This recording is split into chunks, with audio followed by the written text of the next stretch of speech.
அரசர் திருதராஷ்டிரர் என்னை கடிந்து கொண்டதை பாண்டவர்கள் அறிந்தால் வெகுண்டெழுவார்கள்.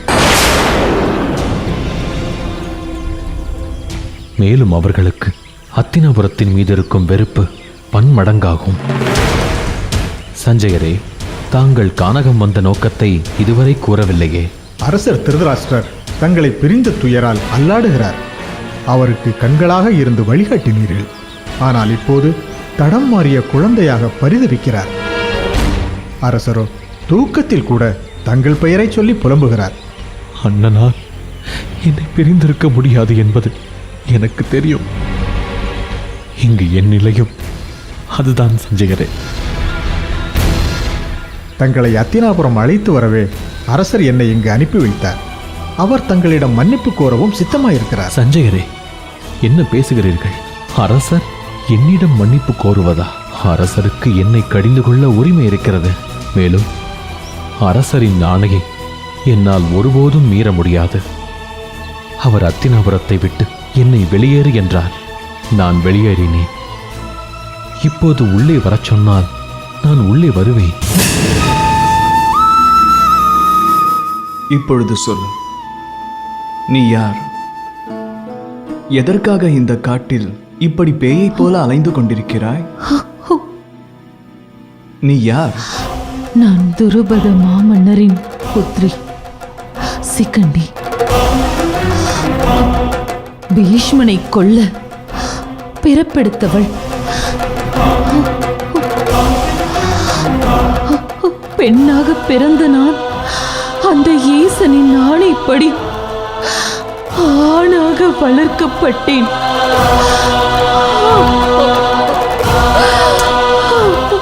ஒரு பெண்ணையே மணந்து கொண்டேன்.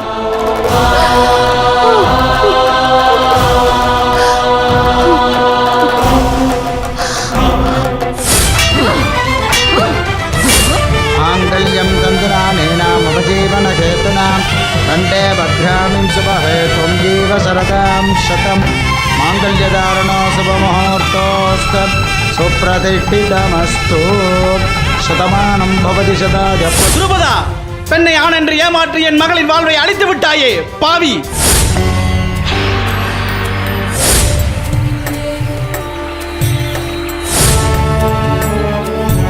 அந்த பிறவியில் நீ அனுபவிக்காமல் விட்ட துன்பங்களைத்தான் இந்த பிறவியில் நீ அனுபவிக்கிறாய். பீஷ்மன் மேல் நான் கொண்ட பகை இலக்கு தெரியாமல் நீண்டு கொண்டே செல்லும் துயரத்தை விட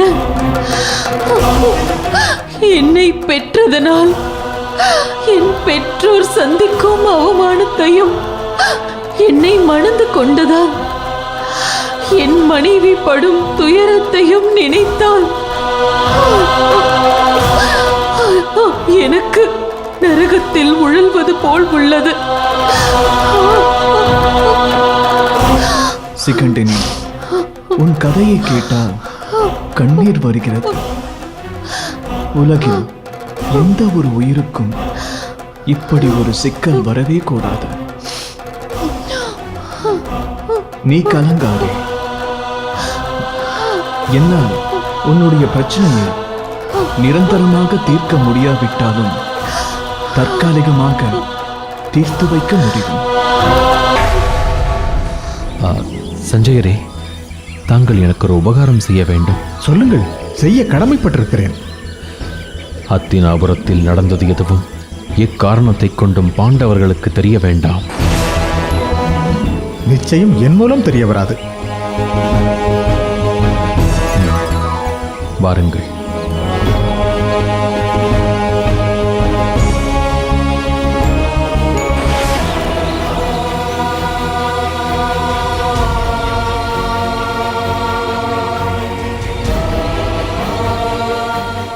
தர்மா,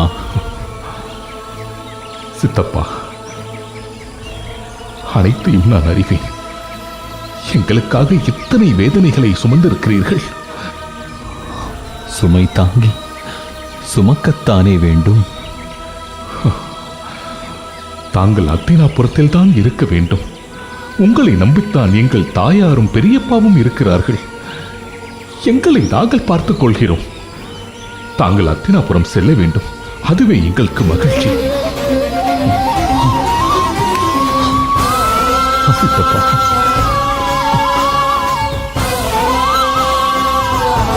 தர்மா,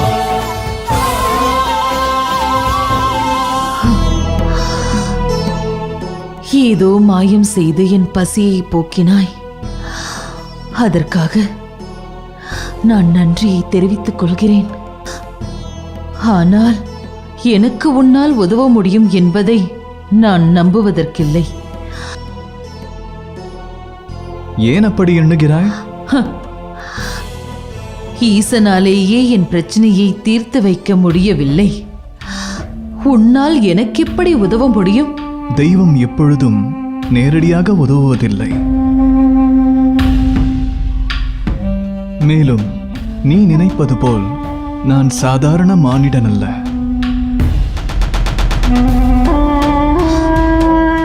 அப்படியென்றால் நீ யார்? யஷன், குபேரனின் பணியாள் நான்.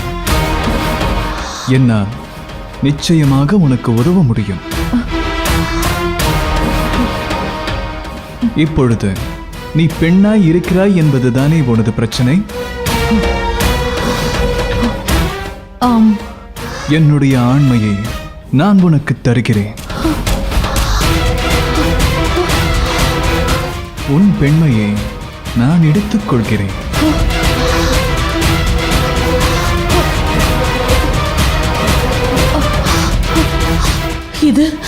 இது சாத்தியமா? நான் மனது வைத்தால் சாத்தியமே. நான் இப்பொழுது என்னுடைய ஆண்மையை உனக்கு வழங்குகிறேன். நீ உடனே பாஞ்சாலம் சென்று உன்னை பேடி என்று தூற்றிய உன் மாமனாருக்கும் மனைவிக்கும் நீ ஆண் என்பதை நிரூபித்துக் காட்டு.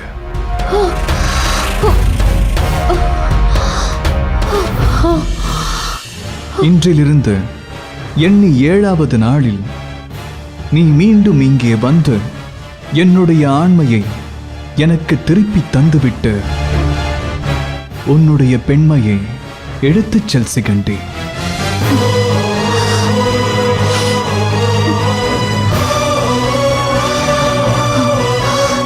இது என் பிரச்சனைக்கான நிரந்தர தீர்வில்லை. ஆனாலும் இதனால் என் தாய் தந்தையும் மனைவியும் நிச்சயம் மகிழ்வார்கள். அவர்களுக்காக நான் உன் ஆண்மையை ஏற்றுக்கொள்கிறேன்.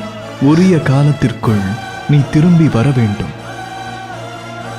7ஆம் நாள் பௌர்ணமி என்று நடைபெறும் சத்திய நாராயண பூஜையில் கலந்து கொள்ள எனக்கு அனைத்துமாகிய குபேர சக்கரவர்த்தி இங்கு வருவார். அவர் வரும்போது நான் ஆணாக இருக்க வேண்டும். இல்லை என்றால் என்னை கடுமையாக தண்டித்து விடுவார். என் உயிரை கொடுத்தேனும் நிச்சயம் வருவேன். இது சத்தியம்.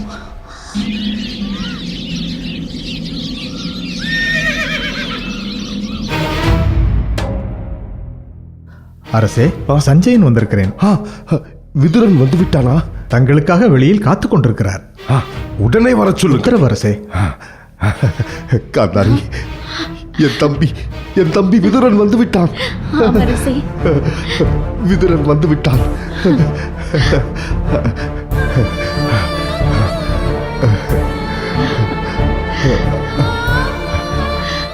அண்ணா. விதுரா, விதுரா, வா விதுரா, வந்து விட்டாயா விதுரா? இந்த குருடனை காண வந்து விட்டாயா? எனக்கு மீண்டும் உயிர் பெற்றது போல் இருக்கிறது விதுரா. அண்ணா, அன்று நான் தான் ஏதோ கோபத்தில் பேசிவிட்டேன். அந்த பேச்சை பெரிதாக எண்ணி என்னை தவிக்க விட்டு சென்று விட்டாய் அல்லவா? விதுரா, உனக்கு இந்த அரண்மனையில் உரிமை இல்லையா? உன் அண்ணனிடத்தில் உரிமை இல்லையா? அவர் அரண்மனையை விட்டு வெளியேறச் சொன்னால் நீ வெளியேறி விடுவாயா? என்னால் அரண்மனையை விட்டு செல்ல முடியாது என்று உரிமையோடு மறுத்திருக்கலாமே.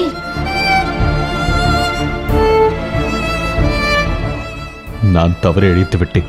என்னை மன்னித்து விடுங்கள் அண்ணி. அண்ணனின் வாக்கே எனது வேத வாக்கு என்பதை தாங்கள் அறிவீர்கள். அண்ணனின் சொல்லை என்னால் எப்படி தட்ட முடியும் அண்ணி? விதுரா, நீதான் எத்தனை உயர்ந்த உள்ளம் படைத்தவன். அற்பன் நான். அதனால் நான் உன்னை அரண்மனையை விட்டு வெளியேறும்படி நிந்தித்தேன். ஆனால் நீயும் என் சொல்லை சிறமேற்கொண்டுள்ளாய். என்னை கடிந்து கொள்ள உங்களுக்கு உரிமை இருக்கிறது. என் இரு கண்களாய் வாழும் விதுரா, இனி என்னை விட்டு எங்கும் சென்று விடாதே. உன்னை விட்டு என்னால் ஒரு கணம் கூட வாழ இயலாது. நீ இல்லாத வெறுமையை நாங்கள் புரிந்து கொண்டோம் விதுரா. எங்கள் மீது பாண்டவர்கள் கொண்டுள்ள விரோதம் பன்மடங்கு பெருகி இருக்கிறதா விதுரா? உண்மையை சொல்ல போனால் பாண்டவர்களுக்கு யார் மீதும் பகை இல்லை. உங்கள் இருவரையும் தர்மன் இறைவனுக்கு ஒப்பாக கருதுகிறான். இன்னும் சொல்ல போனால் உங்களிடம் சண்டையிட்டு வந்ததற்காக என்னை கடிந்து கொண்டார்கள் என்றால் பாருங்களே. சங்கு சுட்டாலும் வெண்மையை தரும் என்பதை பாண்டவர்கள் நிரூபித்து விட்டார்கள்.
இப்பொழுது நான் ஆண்மகன்.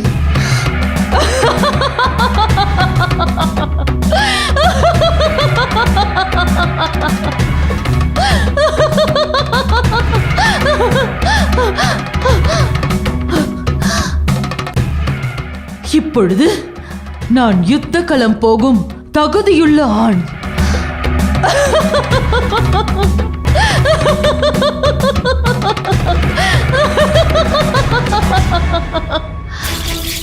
இது எனக்கு புது அனுபவமாக இருக்கிறது சூலகர்ணா.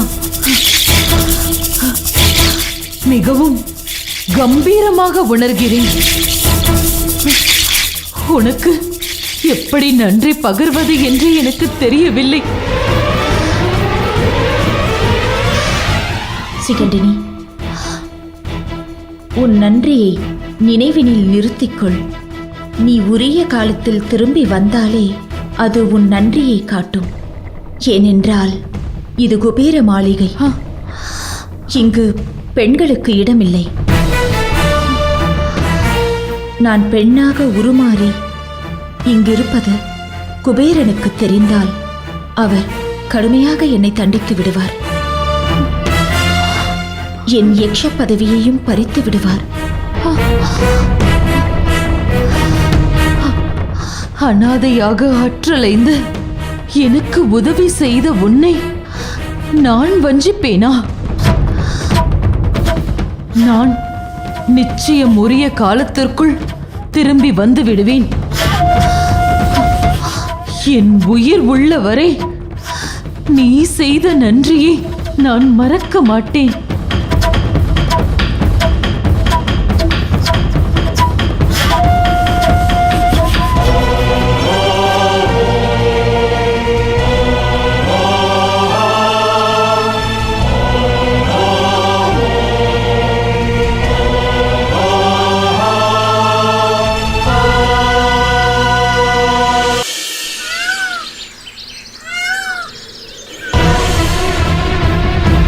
நான் அப்போதே சொன்னேன், சுபத்ராவை துரியோதனனுக்கு திருமணம் செய்து வைக்கலாம் என்று கேட்டாயா நீ?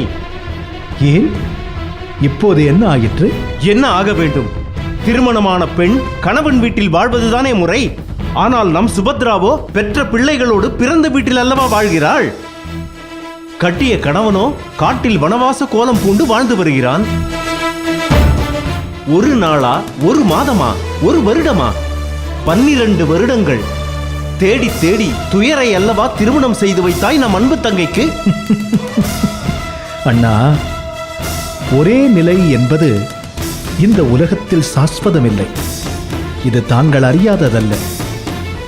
உலகமகா சக்கரவர்த்தி என்று நேற்று வரை புகழப்பட்ட தர்மன் இன்று காட்டில் பராரியாக அலைந்து கொண்டிருக்கிறான் என்றால், இன்று சகல சௌக்கியங்களோடும் சம்பத்துக்களோடும் சௌபாகியமாக வாழ்ந்து வரும் துரியோதனன் நாளை நாளிழந்து, செல்வமிழந்து, பட்டமிழந்து, சொந்த பந்தங்களை இழந்து உயிர் பிச்சை கேட்கும் நிலைக்கு வரமாட்டான் என தங்களால் உத்தரவாதம் தர முடியுமா அண்ணா?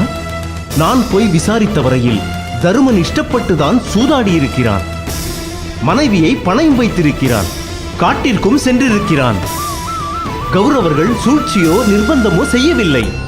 கஷ்டப்படுபவர்கள் எல்லாம் பாவம் செய்தவர்கள் என்றும், சுகப்படுபவர்கள் எல்லாம் புண்ணியம் செய்தவர்கள் என்றும் எந்த சாஸ்திரமும் அறுதியிட்டு கூறவில்லை. நீங்கள் நினைத்தபடி நம் தங்கை சுபத்ரா இந்த பாரத வருஷத்தையே கட்டியாளும் நிலை கால சக்கரத்தின் சுழற்சியால் கண்டிப்பாக ஏற்படும். கவலைப்படாதீர்கள் அண்ணா. ரேவதி, ஏன் இந்த பதட்டம்? கண்ணாடி முன் நின்றால் எதிரில் நிற்பவரின் உருவம் அல்லவா தெரிய வேண்டும். ஆமாம், அதில் என்ன சந்தேகம் உனக்கு? ஆனால் அதிசயத்திலும் அதிசயமாக நம் வீட்டு கண்ணாடி முன் நான் நின்றால் நீங்கள் தெரிகிறீர்கள். அது உன் பிரமையாக இருக்கும் ரேவதி. ஐயோ கிருஷ்ணா, நீயாவது நான் சொல்வதை நம்ப வேண்டும். தயவு செய்து நீங்கள் இருவரும் வந்து பாருங்களேன். அக்கா, நாங்கள் கேள்விப்பட்டது உண்மையா? ஆமாம், நீங்களும் வந்து பாருங்கள்.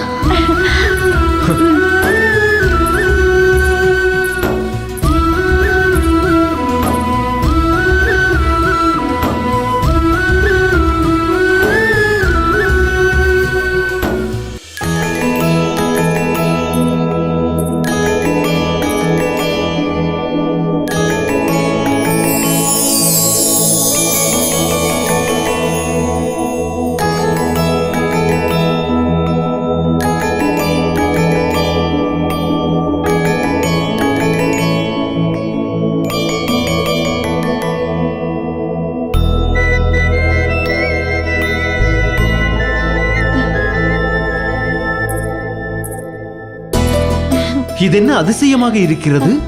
நீ நின்றால் நான் தெரிகிறேன் அல்லவா? அதைப் போல நான் நின்றால் நீ தெரிவாயா?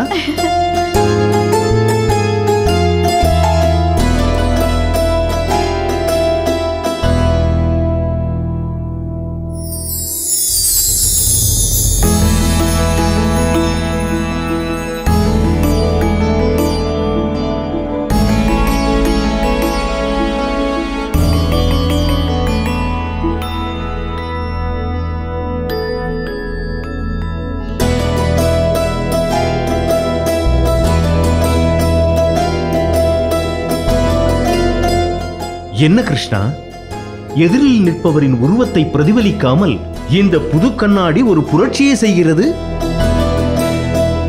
ஸ்ரீ ராமச்சந்திரமூர்த்தி ராவணனை வென்று இலங்கையை விபீஷ்ணரிடம் ஒப்படைத்த போது அவருடைய நினைவாக பரிசுப் பொருளாய் கொடுத்த கண்ணாடி இது. தருமன் ராஜசூய யாகம் செய்தபோது அதில் கலந்து கொண்ட விபீஷ்ண சக்கரவர்த்தி இதை தருமனுக்கு பரிசாக அளித்து விட்டார். சுபத்ரையையும் அபிமன்யுவையும் அழைத்து வந்த போது நான் இந்த உள்ளத்தை காட்டும் கண்ணாடியை எடுத்து வந்து விட்டேன். இதன் சிறப்பம்சம் என்னவென்றால், இது உருவத்தை பிரதிபலிக்காமல் உள்ளத்தை பிரதிபலிப்பதாகும். அப்படி என்றால் நாம் அல்லும் பகலும் மனத்தால் யாரை நினைத்துக் கொண்டிருக்கிறோமோ அவரைத்தான் நாம் எதிரில் நிற்கும் போது பிரதிபலிக்கும்.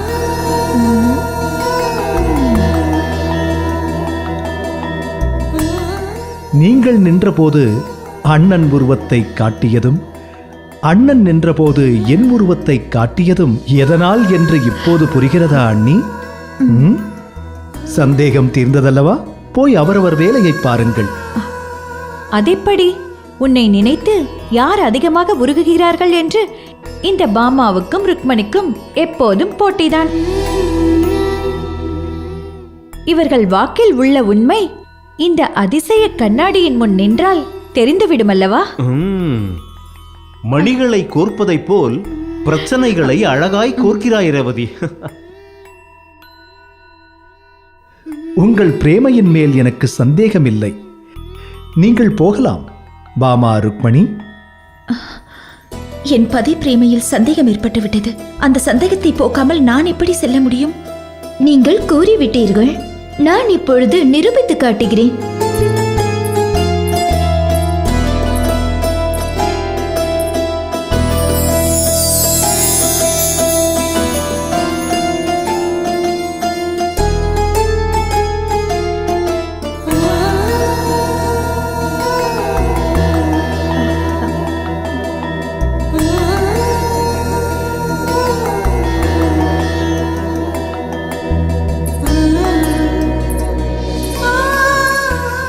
உங்கள் சந்தேகம் இப்பொழுது தெரிந்ததா அக்கா? நான் பேச்சோடு நிற்கவில்லை, செயலில் காட்டிவிட்டேன்.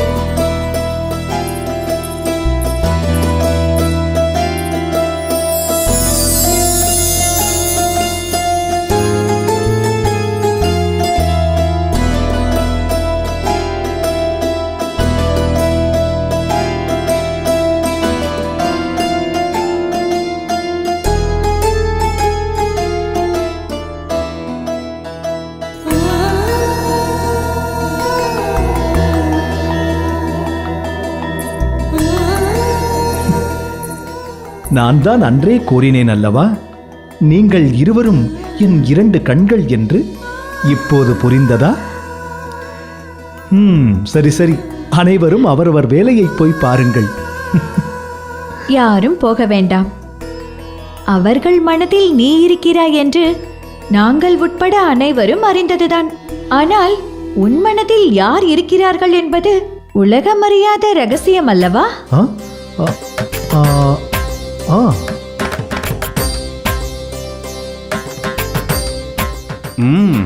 தம்பி, வசமாக சிக்கினாய். பாமா முகம் தெரிந்தால் ருக்மணியின் கோபத்துக்கு ஆளாவாய். ருக்மணியின் முகம் தெரிந்தால் பாமாவின் கோபத்துக்கு ஆளாவாய். இருவரையும் விடுத்து வேறு மனைவியின் முகம் தெரிந்தால் இருவரின் கோபத்திற்கும் ஆளாவாய். என்ன செய்ய போகிறாய்? அதுதான் அண்ணா யோசித்துக் கொண்டிருக்கிறேன். ஏன் அங்கே நின்று கொண்டிருக்கிறீர்கள்? சென்று கண்ணாடியை போய் பாருங்கள். அண்ணி, நாரதர் இல்லாத குறையை இன்று நீங்கள் போக்கிவிட்டீர்கள். தொடரட்டும் உங்கள் அரும் பணி. போய் நில்லுங்கள்.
கிருஷ்ணா, என்ன இது? சம்பந்தம் இல்லாமல் சகுனி உருவம் தெரிகிறது. அல்லும் பகலும் யாரை நினைக்கிறோமோ அவர் உருவம் தெரிய வேண்டும் என்பதுதானே இக்கண்ணாடியின் விதி. அதன்படி இக்கண்ணாடி சரியான நபரைத்தான் காட்டியிருக்கிறது. இந்த துவாபர யுகத்தின் அதிமுக்கிய சூத்திரதாரிகள் நானும் சகுனியும் தான். நான் என்ன திட்டம் போடுவேன், அதை எப்படி முறியடிக்க வேண்டும் என்று சகுனி எப்படி என்னை பற்றி யோசித்துக் கொண்டிருக்கிறானோ அதை போன்றே சகுனி என்ன திட்டம் போடுவான், அதை எப்படி முறியடிக்க வேண்டும் என்று நானும் அவனை பற்றியேதான் யோசித்துக் கொண்டிருப்பேன். உண்மையில் இப்போது நடந்து கொண்டிருக்கும் பிரச்சனைகள் கௌரவர்களுக்கும் பாண்டவர்களுக்குமானதல்ல. நாளை யுத்தம் மூண்டால் வெற்றி பெறப் போவது சகுனியா நானா என்பதுதான் புதைந்திருக்கும் கேள்வி. இப்போது சொல்லுங்கள் அண்ணா, கண்ணாடி சரியாகத்தானே தன் வேலையை செய்துள்ளது? ஆமாம் ஆமாம். அப்படியா செய்தி? என்றால் இனிமேல் களைப்பாக இருக்கிறது, காலை அமுத்திவிடு என்று என்னிடம் வராதீர்கள். அந்த சகுனியிடமே செல்லுங்கள். அதே போன்று கண் அயர வேண்டும், சாமரம் வீசி என்று என்னை தேடி வராதீர்கள். பாமா, இப்போது உங்களுக்கு திருப்திதானே அண்ணி? பாமா, ருக்மணி, அண்ணா,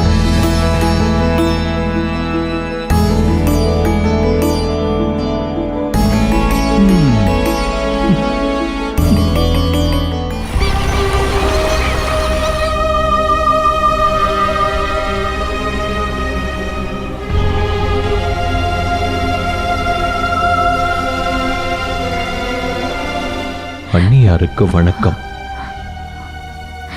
மிதுரா, வந்துவிட்டாயா? நீ அரண்மனையை விட்டு வெளியேறிவிட்டதாக சுலபா கூறினாள். எங்கே சென்று விட்டாய்? அண்ணி, சுவாமி, வந்து விட்டீர்களா? எங்களை தவிக்க விட்டு சென்று விட்டீர்களே, இது நியாயமா? சூழ்நிலை அப்படி அமைந்து விட்டது. நீங்கள் இருவரும் என்னை மன்னிக்க வேண்டும். மிதுரா, நீ அழைத்ததால் தான் உன் இல்லத்தில் வந்து நான் தங்கினேன். உன் வடிவில் என் புத்திரர்களை நான் தரிசித்தேன். ஆனால் நீயும் என்னை தனியாக தவிக்க விட்டு சென்று விட்டாயே விதுரா. நான் அடைந்த துன்பத்தை நீ அறிவாயா? அண்ணி, ஒவ்வொரு துன்பத்திலும் ஒரு நன்மை இருக்கத்தான் செய்கிறது. நான் அரண்மனையை விட்டு வெளியேறியதும் ஒரு வகையில் நன்மைதான். நன்மையா? நான் அரண்மனையை விட்டு வெளியேறியதால் தான் தங்களின் புத்திரர்களை சந்தித்தேன். என் புத்திரர்களை சந்தித்தாயா? அவர்கள் எங்கே இருக்கிறார்கள்? எப்படி இருக்கிறார்கள்? யாதொரு குறையுமின்றி நலமோடு இருக்கிறார்கள். ஆனால் அவர்களுக்கு உங்கள் மீதுதான் சற்று வருத்தம். என்ன வருத்தம்? என் புத்திரர்களை தனியே தவிக்க விட்டு விட்டேன் என்ற வருத்தம் தானே? இல்லை அண்ணி, நீங்கள் என் இல்லத்தில் ஓய்வெடுப்பதில் அவர்களுக்கு மகிழ்ச்சியே. ஆனால் நீங்கள் சரியாக உண்பதில்லை, உறங்குவதில்லை என்பதை அறிந்து துடித்துப் போனார்கள். நீங்கள் எதற்காக இதை அவர்களிடம் கூறினீர்கள்? சுலபா, பாண்டவர்களிடம் நான் பொய்யுரைக்க முடியுமா? என் செல்வங்கள் கானகத்தில் உணவுக்கு வழியில்லாமல் அலைந்து திரியும் பொழுது இங்கே என்னால் நிம்மதியாக உண்டு உறங்க முடியுமா விதுரா? அந்த கவலை இனி உங்களுக்கு வேண்டாம் அண்ணி. தர்மன் சூரிய தேவனை நோக்கி தவம் இருந்திருக்கிறான். இதனால் பாண்டவர்களுக்கு அக்ஷய பாத்திரம் கிடைத்திருக்கிறது. அள்ள அள்ள குறையாமல் அன்னத்தை தரும் அற்புத பாத்திரம் அது என்பதை தாங்கள் அறிவீர்கள். ஆகவே பாண்டவர்களுக்கு உணவிற்கு அங்கே பஞ்சமில்லை. வனவாசத்தையும் அஞ்ஞாத வாசத்தையும் முடித்துக்கொண்டு அவர்கள் நாடு திரும்பும் போது தாங்கள் மனதிடத்தோடும் நெஞ்சுரத்தோடும் உடல் வலிமையோடும் இருக்க வேண்டும் என்று வேண்டிக் கொண்டார்கள். நான் முயற்சி செய்கிறேன் விதுரா. நம் குலமகள் திரௌபதி எப்படி இருக்கிறாள்? மணவாழ்வை அவளால் ஏற்றுக்கொள்ள முடிகிறதா? தன் கடமைகளை சரிவர ஆற்றுவதில் அவளுக்கு நிகரானவள் இந்த உலகில் வேறு எந்த பெண்ணும் இருக்க இயலாது. தன் கணவர்களை குழந்தைகள் போல் பேணி காக்கிறாள். அண்ணி, தங்களின் ஸ்தானத்திலிருந்து பாண்டவர்களின் நலன் காக்கிறாள் திரௌபதி. இப்போது மகிழ்ச்சிதானே?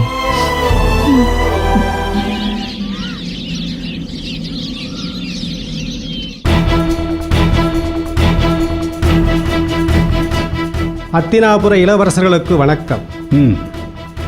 பாண்டவர்களை பற்றி செவிக்கினிய செய்தி ஏதேனும் உண்டா? செய்தி செவிக்கினியது இல்லை அரசே. வேத விற்பன்னர் வியாசர் பெருமான் என் மூலம் உனக்கு சேர வேண்டி உபதேசித்த பிரதிஸ்மிருதி மந்திரத்தை உனக்கு நான் இப்போது உபதேசிக்கப் போகிறேன். கவனமாக கேட்டு சிந்தையில் நிறுத்திக்கொள்.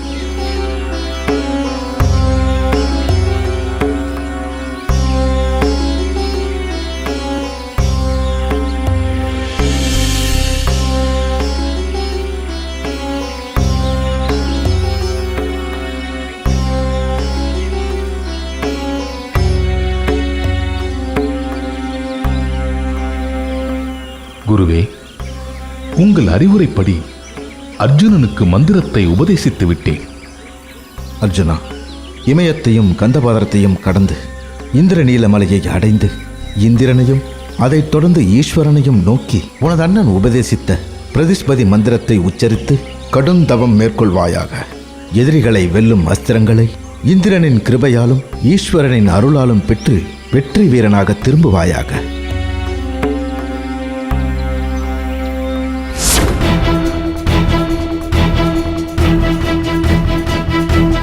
பாண்டவர்களில் பராக்கிரமசாலியான அர்ஜுனன் ஸ்ரீகிருஷ்ணரின் உபதேசப்படி இந்திரனிடம் திவ்ய அஸ்திரங்களை பெறுவதற்காக இமயத்திற்கு பின்பகுதியில் உள்ள இந்திரகீல மலையில் சிவனை நோக்கி கடும் தவம் புரிந்து கொண்டிருக்கிறார்.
ஒற்றன் கூறியதை கேட்டீர்களா மாமா? ஆண்டவர்கள் இன்னல்களை அனுபவித்து அழிய வேண்டும் என்பதற்காக வனவாசத்திற்கு அனுப்பினோம். ஆனால் அவர்களோ வனவாசத்தை தங்கள் பலத்தை பெருக்கிக் கொள்வதற்காக பயன்படுத்திக் கொண்டிருக்கின்றனர். அது நடக்கவிடக்கூடாது. அர்ஜுனன் திவ்யஸ்தரங்களை பெற்றுவிடக்கூடாது. அவன் தவத்தை தடுத்தாக வேண்டும். ஏதேனும் வழி இருந்தால் கூறுங்கள் மாமா.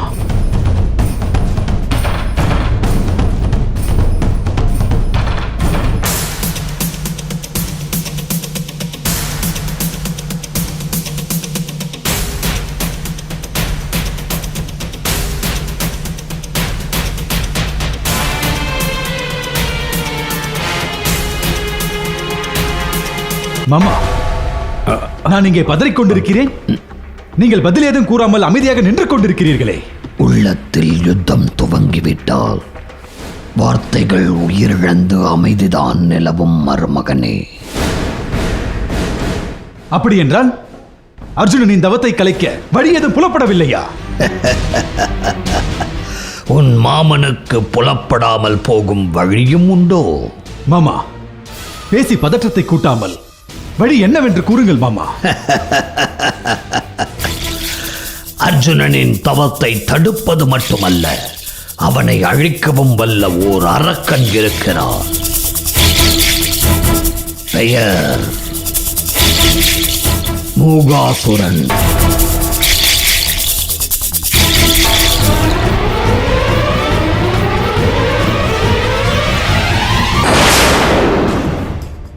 முன்பு இப்படித்தான் பாண்டவர்களை அழித்து விடுகிறோம் என்று பகாசுரனின் தம்பி கிருமிழனை அனுப்பி வைத்தீர்கள். என்ன ஆனது? அவன் மாண்டு போனதுதானே மிச்சம்? இல்லை மருமகனே, அவர்களைப் போல் கிடையாது இவன். மூகாசுரன் மூர்க்கன், மந்திர தந்திரங்கள் தெரிந்தவன். அதுவுமின்றி பகாசுரன் கிர்மிரன் இருவரின் நண்பன் வேறு. அவர்களின் அழிவிற்கு பாண்டவர்கள்தான் காரணம் என்று தூண்டிவிட்டு அர்ஜுனன் மீது ஏவினால் போதும், அவன் அழிவது உறுதி. மாமா, தாங்கள் கூறுவதை நம்புகிறேன். காலம் தாழ்த்தாமல் வேலையை செய்து முடியுங்கள். நல்லது மருமகனே. நானும் துச்சாதனனும் இப்போதே மூகாசுரனை சென்று சந்திக்கிறோம். அர்ஜுனன் அழிந்தான் என்று நினைத்துக்கொள்.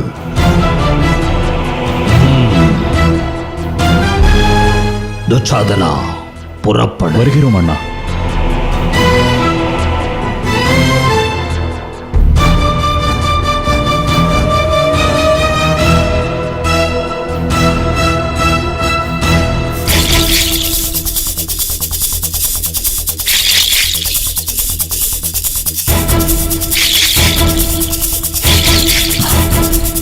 அர்ஜுனனின் மரணம், அந்த செய்திக்காக காத்துக் கொண்டிருக்கிறேன்.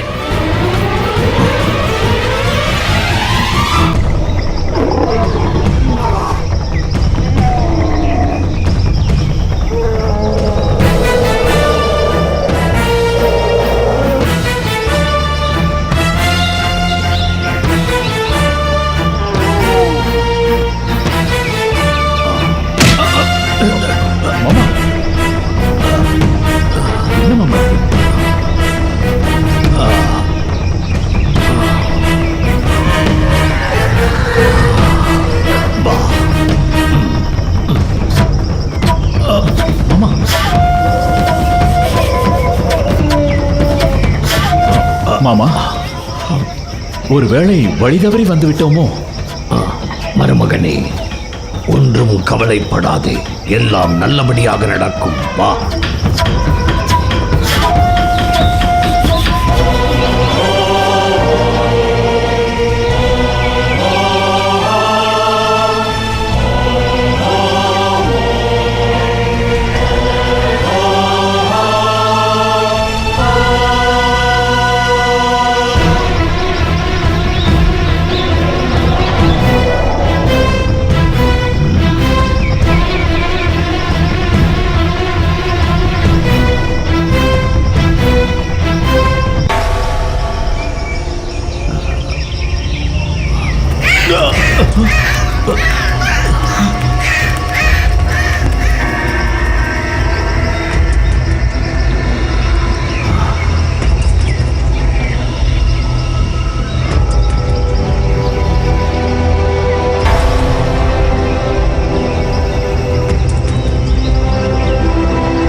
மாமா, இதுதான் மூகாசுரன் இருப்பிடமா? ஆம். அரக்கனை காணும். நான் அழைக்கிறேன், வருவான். மூகாசுரா,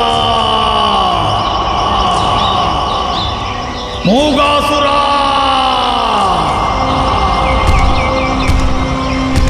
மூகாசுரா.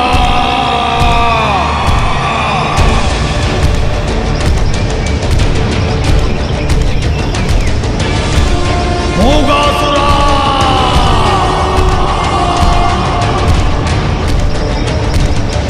மூகாசுரா.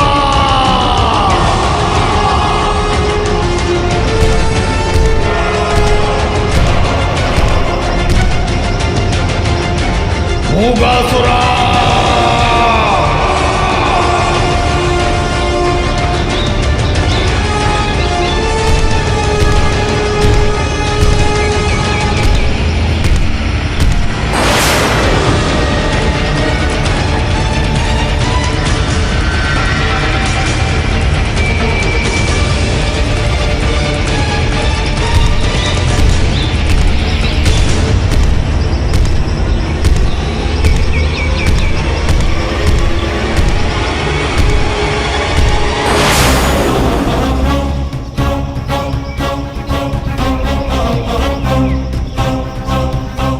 என்ன துணிச்சல்! என் இருப்பிடம் வந்து என்னையே அழைக்கும் தைரியம் யார் தந்தது? எனக்கு ஆகாரமாகத்தான் ஆவலோடு வந்தீர்களா? எங்களை விட சிறந்த ஒரு ஆகாரத்தை உனக்கு அளிக்க வந்திருக்கிறோம். என்ன கூறுகிறீர்? உன் மித்திரர்கள் பகாசுரனையும் கிர்மிரனையும் கொன்ற பீமனின் சகோதரன் பாண்டவர்களில் ஒருவன் பெயர் அர்ஜுனன். இந்திரனிடம் திவ்யாஸ்திரங்களை பெறுவதற்காக கடும் தவம் புரிந்து கொண்டிருக்கிறான். என்ன? என் நண்பர்களை கொன்றவன் தவம் புரிகின்றானா? எங்கே? இமயமலையின் பின்பகுதியில் தவம் மேற்கொண்டிருக்கிறான். அவன் மட்டும் தவத்தை நிறைவு செய்து அந்த அஸ்திரங்களை பெற்றுவிட்டால் நீ மட்டுமல்ல, நீ சார்ந்த அசுரர் குலம் அழிவது உறுதி.